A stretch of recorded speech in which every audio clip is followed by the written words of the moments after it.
Hello, everybody. Happy Labor Day. Thank you Labor so Day. much for joining us. We know this is not our usual schedule. Normally, we are here at noon on Sundays, My but fault. we will get into that in just a little bit. But figure it's a holiday weekend, so you might be at home relaxing, getting ready for a barbecue or something. And at least a few of you hopefully will make a little time and hang out with us and talk about theme parks. It was a huge weekend, and we are definitely going to dive deep Yes. into that. Um, Carly's voice is not 1,000%, so I'll try to do more of the talking. Not that that's any different than usual. Right. And we will let her save her strength for towards the end of the show where she's going to be the star, because she's got to tell us all about her amazing And weekend. I wore new merch. Yeah. I got Oh, a oh, little oh, sweater. yay, with a little boo on top. Yay. Yes, it's like a Um, woman's like cropped, really thin shirt, but the merch was so good this year. yeah, I've seen some really nice merch. And you know what? For years, well, we can get into this when we talk about it, but for years, everyone was saying we want Halloween Horror Nights to be scarier, we want it to be gorier, we want it to be more adult. And it really feels like this year they're like, nope, we're going to go kind of cute and old school and a little more charming this year. And I kind of like that, at least Me for too. once. Yes, it's the But perfect year for a newbie. We can talk more about it. yeah, absolutely. So let's just check in with some of our folks in the chat before we get going. Uh, Christian wants to know what is going on with Halloween Horror Nights in Hollywood opening night, and we are definitely going to talk about HHN on both coasts. Stick around for the end of the show. Our good friend Michael Bingham is back. Hello, Michael. Thank you for the Halloween music and for the Beetlejuice cue there. Um, Derek's Corner, Blossom and Terry, as always, thank you so much for showing up. JM Haunts, hi, hello, welcome. Thank you for joining us. And Jason Bermudez, bye. All right, goodbye. Thank you for not joining us. And finally, Brian Sager, thank you for dropping in. He was just checking out the cast member preview for Oogie Boogie last night. And so many new additions. I saw some video of Bruno, and it looked great, but we're not going to talk about it. Right. All Yes. right. I woke up to a text of a picture of Ernesto, and I was like, "Where are you?" It looks insane. Yeah. And finally, John, thank you for saying hi to us on a Monday. Appreciate all of you for joining us. And I think now it is time to kick the show off in 3, 2, and 1. Please lower your head and watch your step while boarding. Welcome to the Attractions Podcast. You are all clear for dispatch. Have fun. Hello, everybody, and welcome to episode 155 of the Attractions Podcast, sponsored by MEI and Mouse Fan Travel. I'm Seth. And I'm Carly. And we are here to talk to you about the latest and greatest in theme parks and more, as well as what's going on in our own lives. And Carly, you had a huge weekend. I had a very quiet weekend. I've been sitting at my computer pounding away on the unofficial guide to Las Vegas. I did get invited, thanks to our publisher Matt, to the Great Irish Hoolie over at Raglan Road. They do this every Labor Day weekend. If you're listening to this live, you've still got the afternoon and evening to go out and check it out. They've got some new drinks that we really enjoyed, some great new food. They have a Scotch egg. Someone needs to explain to me how they do this. They make a Scotch egg, which is usually a hard-boiled egg and then deep fried in like sausage and batter. Except their Scotch egg, the yolk is still runny inside. Right. I don't know how you manage that. No, Absolutely I have no incredible. idea. So Though. It's like I feel like it's not a hidden gem because it's always packed, but I feel like people don't think about the food. The food is chef's kiss. Excellent food, great drinks, and you get incredible entertainment value because they don't charge a cover charge, on top of it for the dancing and the music. And great to see that they've brought back the Irish dancers. They've got the folks back from overseas, so it's back to the full power of their entertainment department. highly recommended, but not as highly recommended as what Carly did this weekend. Tell everyone where you've been and why we didn't record this podcast on Sunday like usual. Thank you for your patience. I have been fully enveloped in Halloween Horror Nights Orlando since Thursday. So I went Thursday to the annual pass holder preview where they let us into the tribute store first. And then they also had the food booths open, which is, you can never tell what time these booths are open. It's sometimes in the afternoon, it's hit or miss, but it's been pretty like opening at 11 a.m. since. So I took the opportunity to get ahead on all of the food coverage on Thursday. Friday, of course, opening night, fantastic time. I did my first RIP tour ever.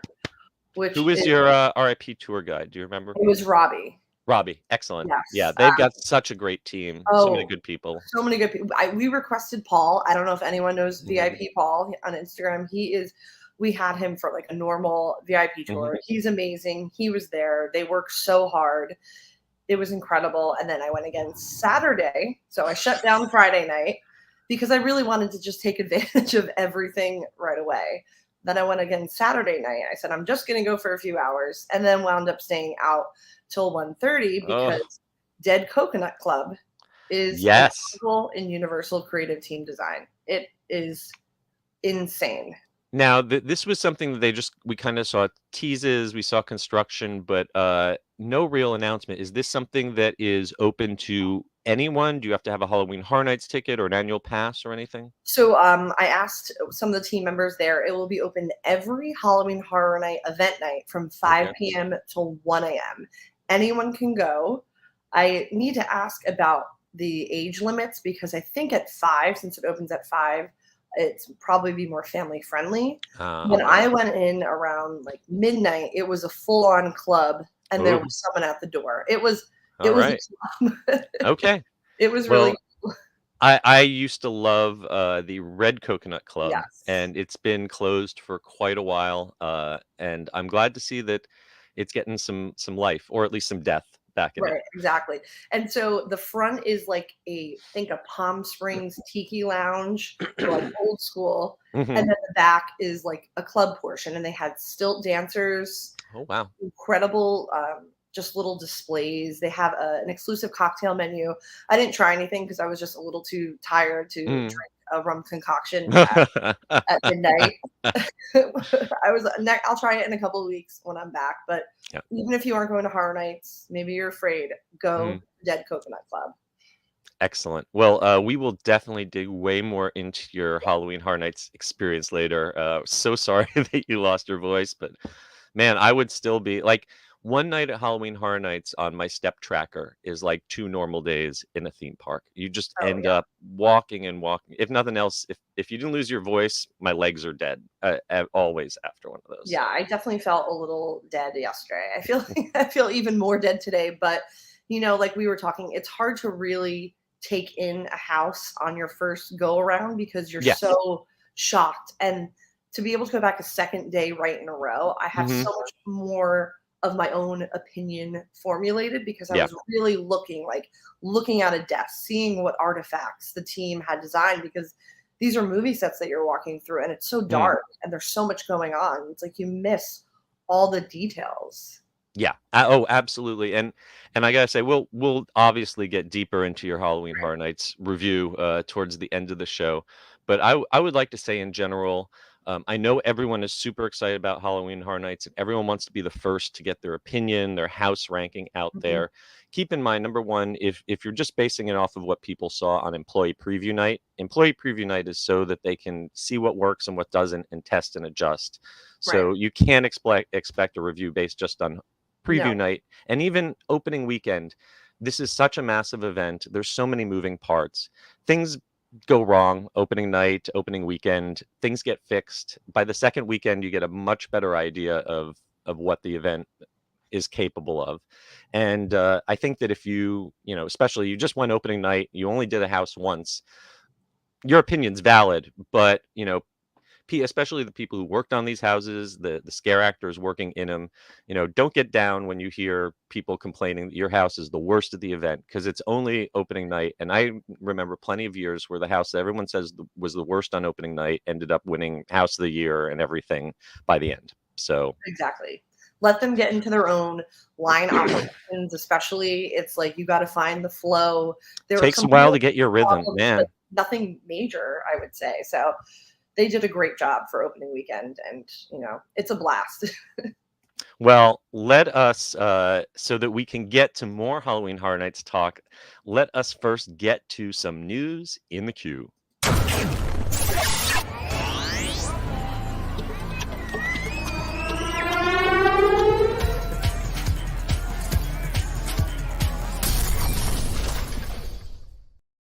Okay, our first bit of news in the queue is something that we have all been waiting for very anxiously this summer, the return of Revenge of the Mummy at Universal Studios Florida. It was promised to us for late summer after an 8-month refurbishment, and they took late summer very literally. Right.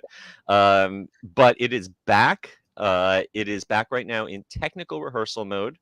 So you're not guaranteed to ride it if you attend the park, but I got to ride it a couple times on its reopening day.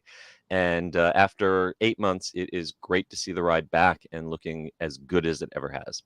Absolutely, yeah. And it's been kind of like they don't know when it's open. You can see the TMs at the front, and it did open for periods when I was there, but I didn't get a chance to go on it because I was deep in Horror Nights. But from the people that Sure. have been on it, I've heard great things, particularly about the mechanics. It is smoother. Yes.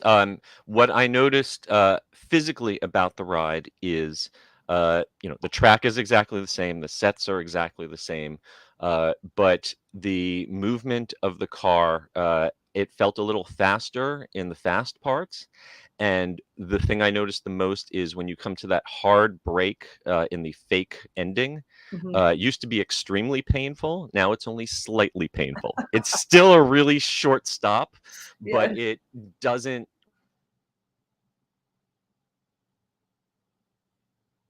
The other thing that I noticed the most is lighting. Over the years, the colored gels, the light bulbs have slowly faded or gotten washed out. Everything pops. Everything is really sharp. And Imhotep, the animatronic Imhotep, looks better than he ever has. He moves a lot better. His skin looks better. So that is all great. But if you had looked at the changes that they made in the exit gift shop and seen all these Easter eggs they put in it about Mhm. King Kong and other Universal monsters and thought, wow, maybe this means they're going to retheme the whole ride. Nope. No. Q is the same. Q video is the same. Brendan Fraser still wants his cup of coffee. All of that cheesy goodness is exactly the same. It's just been polished up, tightened up. Everything's working again. There was one change to a special effect that I personally find a little controversial. Do you remember when you would come to the dead end, uh, and then the spiders, or not the spiders, the beetles would come pouring out of the Yes. walls at you? Yep. Not And a favorite. right in front of you, most of it was projections around you, but right in front of you, there was an actual hole in the wall and physical bugs, little Yeah. plastic bugs would come pouring out. And I'm sure that was something that was always getting jammed up in the mechanism because that's gone. Now it's just a wall with projections. And the two pillars on either side of that screen that used to rotate and have physical bugs, so it would look like they were crawling around, Oh, yep. that's gone too. So it's just like in Hollywood now, where it's just projection effects, but we don't have the leg ticklers that Hollywood has. So I actually think the bug room maybe got a tiny bit of a downgrade, but everything else is looking really great. Yes, I'm excited to ride. And I know it's frustrating when, you're on vacation and this may be one of your favorites and it's Oh, closed sure. for refurbishment, but this is important to keep the ride in maintenance. And we look to see what happens at like a Six Flags where Hmm. they have incidences because they don't take the time to close and Yeah. really look at the mechanics, and it makes a big difference. So it is Yeah. definitely a worthwhile 8 months. I think the average tourist might not understand why it took 8 months to make the lights better. But what that 8 months was to redo the whole ride control system with modern technology so that this ride can keep entertaining people for another 15 to 20 years. So especially since Universal has a habit of, after about 10 to 15 years, just tearing a ride out, it's great to see them investing in the Mummy's long-term future like this. So grab your Medjai symbol and get in line. All right. Next up, there is a new Disney Vacation Club lounge coming to Disneyland in Tomorrowland. If you have been wondering what the heck is going on with the Star Wars launch bay, especially the second floor up there that has been dormant for feels like a decade. Well, in the first half of 2023, that is going to be a private lounge just for Disney Vacation Club members. Yeah, this is exciting. I loved when they did the AP Lounge last year in Tomorrowland. It is a great place to like relax, go in the air conditioning, and now DVC people can do it. And you could charge your devices and have free Wi-Fi. So you need to take a little work break, relax. If you need some air conditioning too, that will also be very, very helpful. And there's a little bit of concept art on this. And if you were to, load up our article on this and zoom in, I love that there's some murals in here. It looks like going back to the history of Tomorrowland. You got to look closely. One is some very old, early concept art of Tomorrowland. One is of the mighty microscope from the Adventures in Interspace. And way in the back is the old Mary Blair mural that is, I think, where the Star Tours mural is now. It's this gorgeous tile mural that is still hidden under there somewhere. So it's good to see them recognizing a little bit of Tomorrowland's past. I will say this is not for annual pass holders, and I'm almost a little surprised that we don't see something like this for Magic Key holders, and especially since they're paying a lot more money now, and they were promised they'd be getting some additional perks for the extra cash. And they've done the pop-up ones, which were great, but it would be nice to have this for them too. But I understand. I mean, this looks amazing, and it'll be a welcome use of that beautiful space that is a dead space. Yes. It also means that, there have been a lot of rumors that we might get announcements about a whole overhaul of all of Tomorrowland at D23. All of the proposals I've seen over the years of a radical revamp of Tomorrowland have involved demolishing that building. So this sounds like that building will, no matter what, be sticking around at least a little while longer. So if you want more information, you can go to disneyvacationclub.disney.go.com and buy in and assign yourself a mortgage at Disney for the next 30 years. Go for it. All right. Next up, we've got a couple pieces of Harry Potter news. First, Harry Potter: A Yule Ball Celebration is debuting in 4 cities worldwide, with United States dates starting on November 18th of 2022. Yes, this is really interesting. I feel like every single week we are talking about a new Harry Potter experience. So it's like that fandom is only fueled and growing. And this is going to be co-produced by Warner Brothers Themed Entertainment, and it's going to be an elegant 2-hour party. So basically, they are recreating iconic moments from Harry Potter and the Goblet of Fire, the famous Yule Ball. And there's going to be 4 different cities participating. They've announced Houston, Texas, Mexico City, Milan, Italy, and Montreal, Canada. In each of these locations, they're going to transform a venue into a wintertime ball for the Triwizard Tournament. And I think the most exciting part will be the people watching, because guests are encouraged to don formal Wizarding World attire. So we're used to seeing some really exciting looks in the park. So I would be curious to see some formal wear. I can bet people are going to go all out for this. And there's going to be a dance floor. There's going to be some performances. Of course, food and drink, and it would not be a Harry Potter experience without shopping opportunities. Obviously. The location where this is going to be in Houston is, forgive my pronunciation, the Paraiso Maravilla.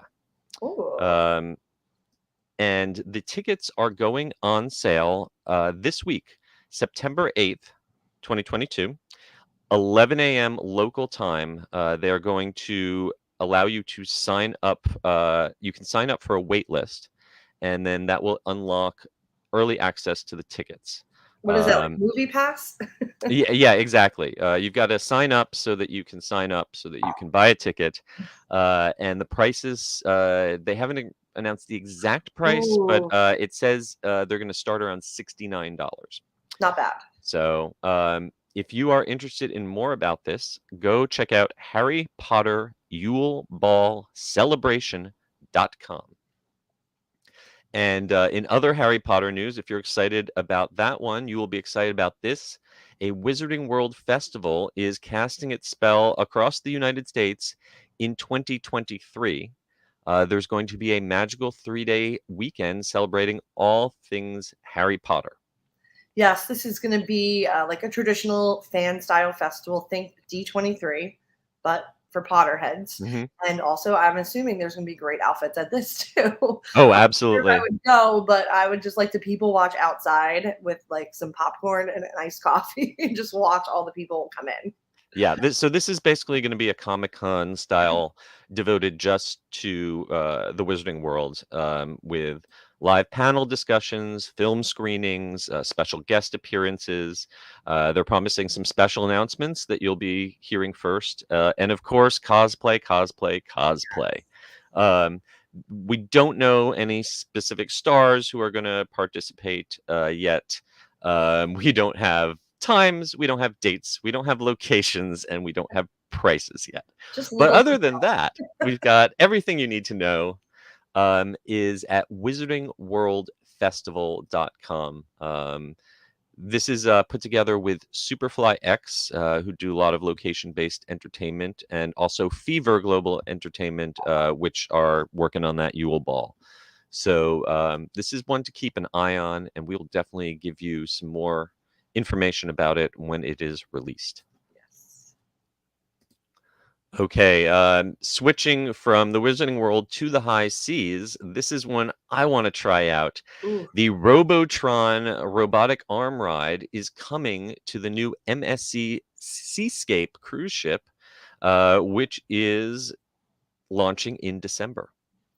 Yes, and you are going to be literally hanging over the sea. So love this style of ride because it is the same kind of claw from Harry Potter Forbidden Journey. Mm-hmm. Love that. Do not love going over the ocean.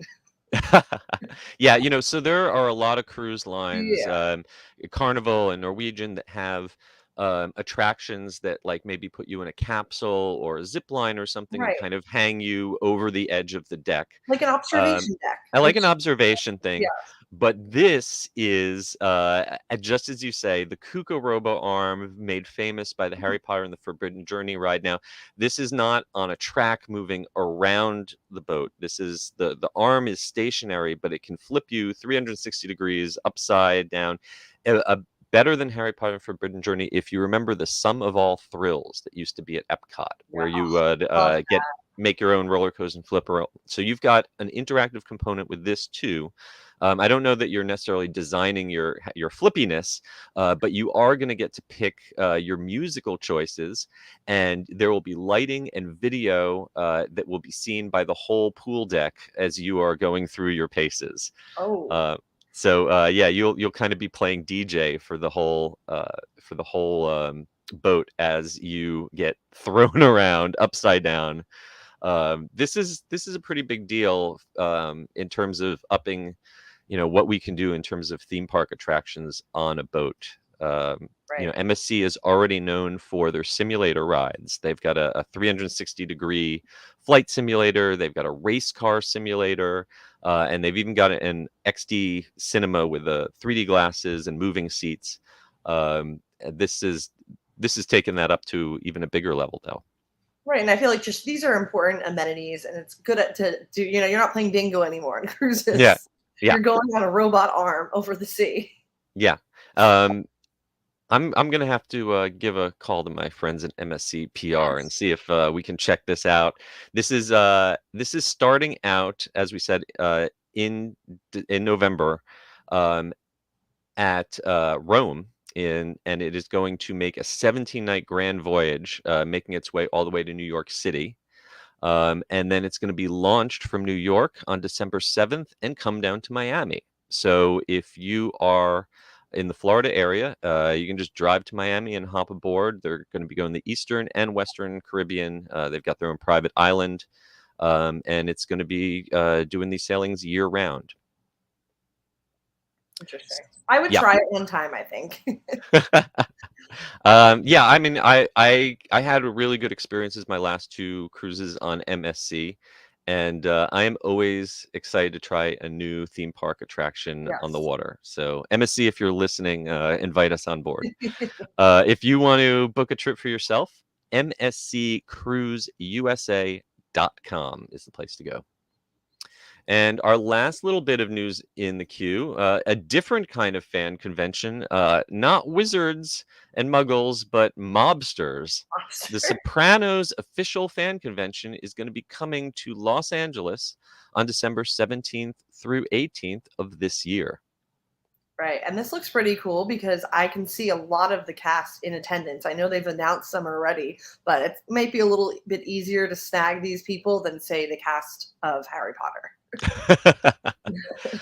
Yes, at least the ones who are still with us. In case you're Gen Z and you don't remember, The Sopranos ran on HBO from 1999 through 2007.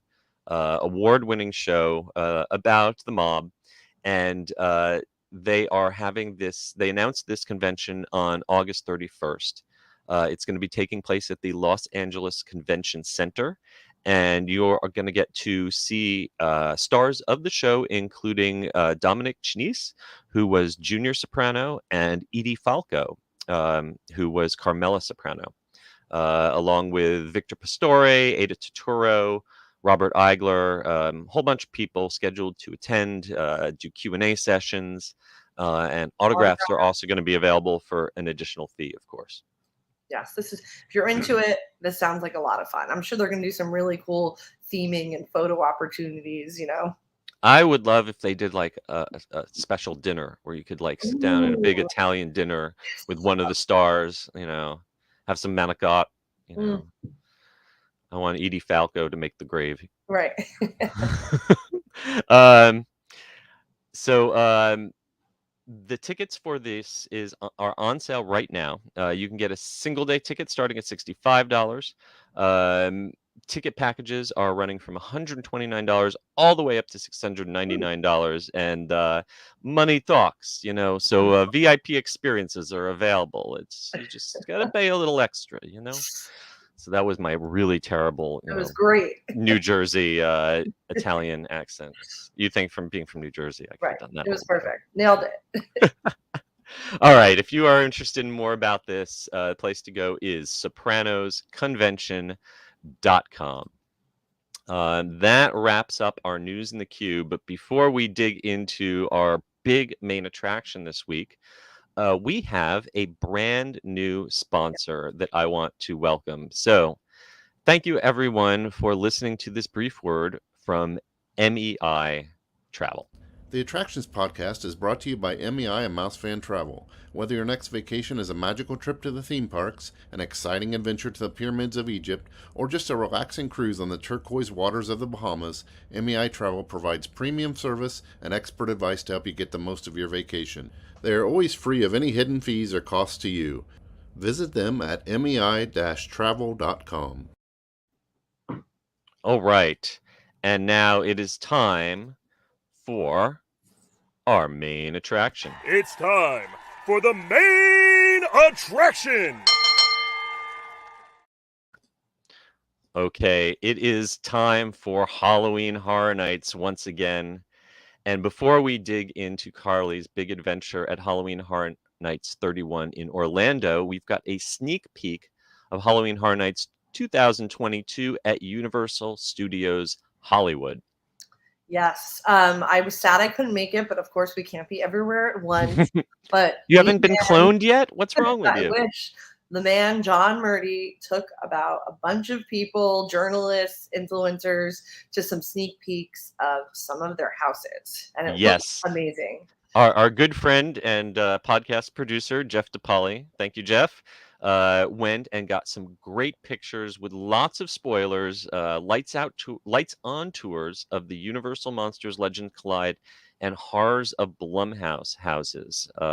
So if you want to get psyched up for Hollywood's event, and you don't mind being a little spoiled, check out some of the great design work that they've done this year out in Hollywood. Absolutely. And I asked Creative about the Universal Monsters Legends Collide house, since it's going to be on both coasts, because some people were saying, oh, the story starts in Orlando, then goes to Hollywood. And basically, that's not the case. It is. Yeah, there were rumors that one is like the Right. sequel to the other, or one is going to No. affect the other. They said it's basically the same storyline, Mhm. living in the same cosmic world, but one takes place in Egypt, and the one in Orlando takes place in Egypt. The one in Interesting. Hollywood will take place in London. Interesting. So, I'm wondering, now that you've been through both, if you would or you haven't been through both, but now that you've been through Orlando's, if you went through Hollywood, if you would recognize, things, Easter eggs tying them together. right. I do love, in terms of Easter eggs, this little nod here to Todd Browning, who was the director of Dracula and also my favorite old horror movie, Freaks. Ooh, I love it. Looks like they've got some pretty scary looking designs out there in Hollywood. Always, I have some issues sometimes in Hollywood where they use just black walls where they could have sets, but they always do have great makeup, great masks and creature designs out there in Hollywood. Yes, I'm very much looking forward to it this year because, like you said about the black walls, I feel like a lot of feedback from the people that have been through is that they've really taken that criticism to heart and trying to really up their game. So, Excellent. Well, the facades, as you see in this picture, really look great. Orlando is always really well known for its facades, and so it looks like Hollywood's stepping up a little to match. And a neat little Easter egg also. I don't know if this is true in Orlando, but they mentioned that in Hollywood, you should take note in the Universal Monsters house of the color of the moon. When you're in a Dracula scene, there will be a blood moon. When you're in a Wolfman scene, it will be a blue moon, and in a mummy scene, it will be a orange, I guess, harvest moon. So That that's is a really neat little cool. artistic touch to keep an eye out for. They also got a chance to do the Blumhouse house, and I know that you liked that one here. Yes. And more Easter eggs to keep an eye out. If you see 1031 on a number of a door, it's a little reference to October 31st. Yes, I feel like that was kind of, they said, like you mentioned earlier, like it's not about the scares, it's about the whole vibe of Halloween. So there is 1031 sprinkled throughout a lot of things, at least in Orlando so far, because they just wanted to be about the celebration. I know, like, there was one house where there was a like a gas meter, and the price was 1031. Uh-huh. So there's a lot of those little touches throughout. Nice. And you hear people talk about how over the years the gore has been dialed down. It's not as bloody as it used to be. There's a table saw gag in the freaky section of Hollywood's Blumhouse. that looks pretty gory to me. Yes, there was that looks quite a pretty bit of gooey. blood in that one. At Yeah. least, oh, there's Finn. And then Oh, I have not yet seen the movie The Black Phone, but I hear that that's kind of essential viewing if I'm going to understand what's going on in this house. But yeah, that looks pretty creepy, even if you haven't seen the film. absolutely. This is essentially you're walking through the entire movie, so I can't stress enough. Please watch Black Phone. It was a very chilling movie. It's more a psychological thriller than straight up horror, but you really need to watch it to understand the house and appreciate it. So, in addition to the haunted houses, the other big attraction at Halloween Horror Nights Hollywood is the Terror Tram, which is back. And for the first time, you get to walk through sets from Jordan Peele's Nope. You get to see Jupiter Claim, the actual sets used in the movie, in the flesh, and they're being invaded by the bad guys from Us. So that's a Jordan Peele mashup that will definitely be a highlight of that. Oh yes, the Terror Tram is the best. It is reason enough to go to Halloween Horror Nights Hollywood. I think it is just mind blowing. So Halloween Horror Nights opens in Hollywood on September 8th. It's running through Halloween night, and you can find out more about that at universalstudioshollywood.com/HHN. All right. That concludes our Halloween Horror Nights Hollywood talk, which means I do not have an article for this right now, but you can find all sorts of videos, photos on our website and our YouTube channel about Halloween Horror Nights at Orlando. But we have someone here who has experienced it not once, but twice. You did the RIP tour as media. You got to do some houses with the lights on, I believe. Yes. And you did a whole night using express passes as a guest. So Lay it on. You lost your voice doing this, so I don't want to injure you. No, I'm we fine. could I feel we could great. do this for Yes. an hour. Yes. Let's just start out, overall impression, overall take. How does Halloween Horror Nights 31 feel this year? What's the Okay. vibe? So I'm gonna say fun and Halloween, which is a very weird thing to say because I'm not laying into horror. I'll preface this by saying the first time I went was in the late 90s. I was a child. I loved horror films. This was the first year that I thought it wasn't about being scared. It wasn't about, the gore. This was about like embracing Halloween and all the elements. You have Universal Classic Monsters. That was just nostalgia. You have Freaky in the Blumhouse. That's like fun. You have The Weekend, which is basically like going into a club that has really kitschy, horror inspired scenes. But I think this year is the perfect year for someone that's been wanting to go, but maybe afraid of being too scared. See, and I love that, my wife has not gone with me to Halloween Horror Nights in almost 10 years. And she used to really enjoy going because, the haunted houses never were really into her, but she liked she liked the atmosphere. She liked the scare zones. She liked seeing the shows, but doesn't necessarily like going through the haunted houses because it's just too brutal. It's basically like a torture, seeing if you can survive the noise and the jumps and all that. But this sounds like an event that, like, even if you don't necessarily want to do all the houses, you could, kind of enjoy that old school Halloween vibe. And I know what you mean. It's less about the blood and more about the booze. Right. And they're addressing different fears in the houses. So like in Bugs Eaten Alive, if you're afraid of bugs, by all means, don't go in there. That doesn't affect me. So I just appreciate, it was one of my favorites just visually. Love the 1950s. It's like 1950s housewife, Palm Springs. They did such a wonderful job with the theming. And that is also kind of the same for Dead Man's Pier.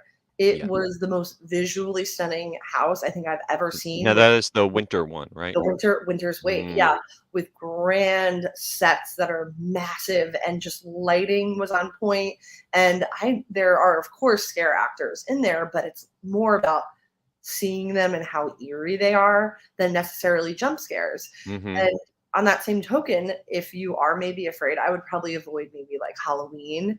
Michael Myers coming out is scary. I would avoid maybe Blumhouse because of the grabber in the black phone part of the house. But there's plenty you can do. And also, if you don't want to go in any houses, they now have 75 food and cocktail items for the event. And I felt like this way at Mardi Gras earlier this year. This was the first year. I call it like a food festival. They have really knocked it out of the park. So good. And yeah. I mean, the booths look great. They've really, themed them all. And they've come up with some really creative items. What were some of the favorite things that you got to try? Yeah, so I was lucky. I was with quite a bit of people, which meant that we got to get many things and take like a bite of this, a bite That's of the that. way to do it, because Right.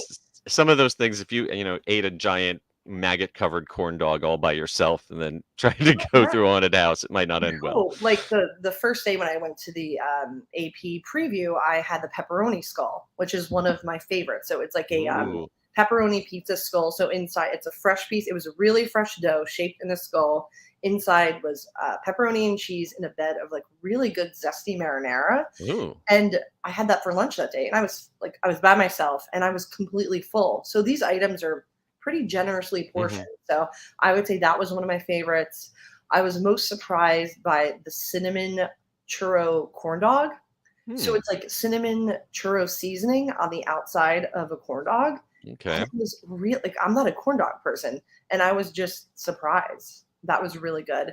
We also had blood spattered popcorn that was on a bed of vanilla custard, and it sounds so strange, but it really worked. And they're like taking risks, and it's working because I can't even tell you. I don't think there was anything I had, and we had dozens of items that was bad. Everything was really good. Yeah. That's amazing.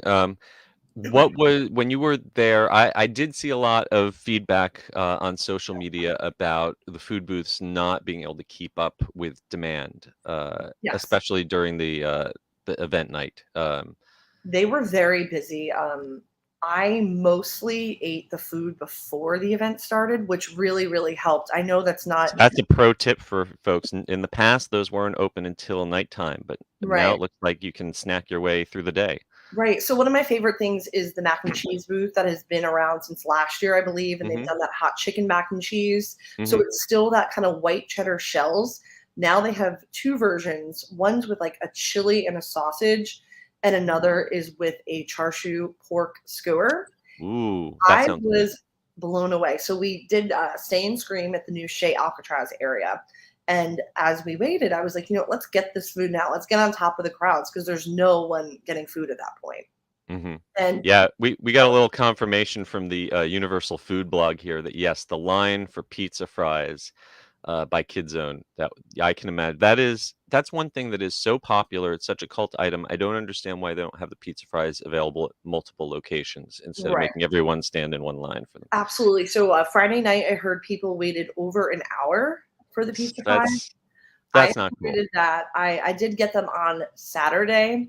It was busy, but I only waited a few minutes. They're okay. I feel like they're iconic part of horror nights, but in terms of food, they're just kind of like slightly soggy fries. You can carve up and someone asked about the Reuben fries. Those are yes. Louis. Okay, Louis has Reuben fries. So I assume those are French fries with like pastrami on Yeah, it and, was like and sauerkraut. Okay. sauerkraut and a sauce. So that Kidzone or classic pizza fries and the vegan option. I was just gonna say, were there anything out there for those who are vegan? This was one of the I love the vegan food at Mardi Gras. The vegan food this year was amazing at Horror Nights. They've really stepped it up. Oh, great. There are a lot of options. I love the little boo orange bao bun that's filled with, I think it's like butternut squash. It was delicious. It was so good. And then also we have to talk about Meats Locker. That booth. Oh yes. So this is over in Sting Alley in the New York area, and they've really themed that out. And if you remember, the character Mike Aiello played. Gosh, what was the name of the house that was originally in? But the cannibalistic butcher character. He's got his own little mini restaurant now, huh? Yes, and that area just looks incredible, and it's kind of easy to miss. Like you said, it's in the alley. The food is just so good, and I've told quite a few people that are foodies. I'm like, just go and don't go in the houses if you're afraid. But that's hard though because the scare zones are really good. Yeah. Well, yes, we should definitely talk about the scare zones. Before we leave food, though, was there any signature beverages that you got to try that you would recommend? I tried quite a few. There is one, I believe it's called the Bleeding Skull, and that is a tequila-based drink, and they top it with sounds dangerous. That's a very important thing I wanted to bring up. The cocktails usually to me are like sugar bombs. Too sweet. Always too sweet. And I really don't like that. I love tiki drinks, but those are balanced drinks. This was the first year I had cocktails that were balanced. Oh, hallelujah. Drink, it was great. It was topped with a tahini popsicle. So they took a popsicle and put tahini on it. dipped it in. Excellent. My other favorite drink was the pumpkin ginger snap punch. This was tiki adjacent. It had almond syrup in there. It had just really that like layers of flavor. You got that little bit of sweet, spicy coming through, and I think that was my favorite cocktail. Obviously, there is juice in it, but it wasn't, wasn't overly sweet. It was just a little bit right amount of sweetness with spice, and I had that maybe like 2 times throughout the event because I was like, this is really good. That sounds great. Yeah, I always usually these days stick to beer because Right. the drinks are always too sugary for me. But I will definitely check those out. Okay, so moving past the food and beverage, we touched on a few of the houses. There were a Mhm. couple other houses I just wanted to ask you about. One, The Weekend. I know when it was first announced, some people were saying, "Oh, that's not really horror." I sat down and watched all of the videos in the After Hours series, which is really clever the way they all kind of connect together in the right order. But there's definitely plenty of horror imagery in there. So how do you feel that translated into a house? It was so much fun. We honestly danced through it because you're really going through party scenes. And so my group, we were literally dancing. There Yes. are some gory moments, Mm, less about jump scares. There's some gory moments. So like the blood and stuff mhm. freaks you out. But I loved that it wasn't straight music from the album. Universal collaborated with him to make original mixes for the house. So it is the songs, but it's original mixes that are exclusive to the house. Very cool. It was fun. It was a really good time. I was in a tour with a woman who's a big Weekend fan, but not a horror fan, and Mm. she loved it. She wasn't scared. She had a great time. You go through some club scenes. He is in there in like a, maybe a little bit of a demented form, but it was great. And it wound up being one of our favorites, which I did not expect at Oh, all. that's great. And I'm personally the one I'm most excited for is the Bug House because it's kind of a House of the Future Right. theme. But what I'm concerned about is how much, as they call it, SIF is there, stuff in face. How much getting touched by these bugs Okay. is So involved? I did it 3 times because my husband does not like that. He doesn't like the Mhm. bugs. He never liked even on like Honey I Shrunk the Kids when they would blow the Yes. air. Doesn't like it. So I went in there 3 times with a very focused mind on Mhm. what's going on. Okay. You really are walking through strings. Okay. And I didn't, and I talked to a lot of people, I asked them, I didn't get the sensation that they were bugs on me. And you could very clearly see that a white string was in your face. And Gotcha. this was one room and then maybe half of another room. So it was definitely way more toned down than I had expected. Okay, because there was a lot of buzz, rumors that this was going to be the hardest house for people to walk through. That people were just exiting out. Even the designers couldn't walk through because it was just so. And it was making me fearful that we were going back to the Fear Factor haunted house from what, Yes. almost 20 years ago, where they literally took slimy fishing lures, like from a fishing supply store, and hung these slimy things that would touch. Okay, No. I can deal with string. I just Yes. don't need to touch And anything I slimy. I did appreciate it that the room with the string was, like, not super dark, so Hmm. you really saw what you were going through, and I didn't get the sensation. There was some blowers, but I only really like, it's only if you really hit them at the right time, I got it. At the 3 times going, I think I got my ankle blown, like, once, but again, it wasn't the sensation of bugs, so, I mean, All right. maybe if you're I feel better. I feel better yes. about the bug house now. And then I also wanted to ask, entertainment. Did you get to Oh, yeah. enjoy any of the shows? Yes, so I did Nightmare Fuel, Hmm. and it is part 2 this year. Amazing. It is, it's I would say like a sexually charged dance show. I don't know how Hmm. else to really, I mean, it's It's pretty, very Vegas style. At yes. least last year's Oh, was. absolutely. I was like, and I just did Magic Mike in Vegas a couple of weeks Yes. ago. It was literally like that. Uh, You have these guys that are basically almost naked with like mhm. bondage straps on them. It was really good. I mean, everyone is so talented Yeah. and it's really fun. I did like the late showing on the first night, and it was a great way to just like sit, Mhm. relax for a bit. And I was thoroughly entertained, and I would go see it again a few times this Yeah. season. I didn't see the new Lagoon show. I saw it walking by, but my priority was trying to do all the houses. Everyone loved it. I I'm saw really I'm again. really intrigued about that because they've very gotten old school. It's like a old storybook, played along to a record kind of thing Yes. of the old haunted house, and it's a lot of nostalgic, traditional Halloween iconography. So I'm Right. really I curious about mean, that. there's just so much to do that, like, we did the Rip tour the first night, and I Mhm. will say we moved at an aggressive pace. Like, Oh yeah, they bam, hustle bam, you on bam, those. bam, bam. It still took us till 11 p.m. to finish Mhm. everything. So, and that means with the Rip tour, you don't even wait in the express line. You're escorted Yeah, your right up back to the door. door. Yep. So it's really impossible. If you're hoping to do everything in one night, it's not possible because we didn't even stop to get snacks. I did that on my own time. Um, so it's really hard to do it all. So here's my thing. I am going, probably my one and only time of the year next Thursday. I'm using my ticket that comes with my Premier Pass. I'm not buying Express, and my goal is to get there for the Stay and Scream as early as possible, knock out as many houses as I can as possible, stay into the end, and try to do all 10 houses in one night without Express. I've done it. I did it last year. I've done it in the past. It's not easy. It's a Yeah. long night. But do you have any tips for me or anyone else who is going? Especially, I know there have been some changes to the Stay and Scream this year. Yes. So even with Express Saturday, I still used a strategy because I wanted to take advantage of that early Stay and Scream time. Hmm. I used the new Shea Alcatraz. We got there very early. I would say about 4:30. We got in there. We got some snacks. We got a drink from Murph. And I lined up. I'm not a lineup person, but I'm like, I want to do this right.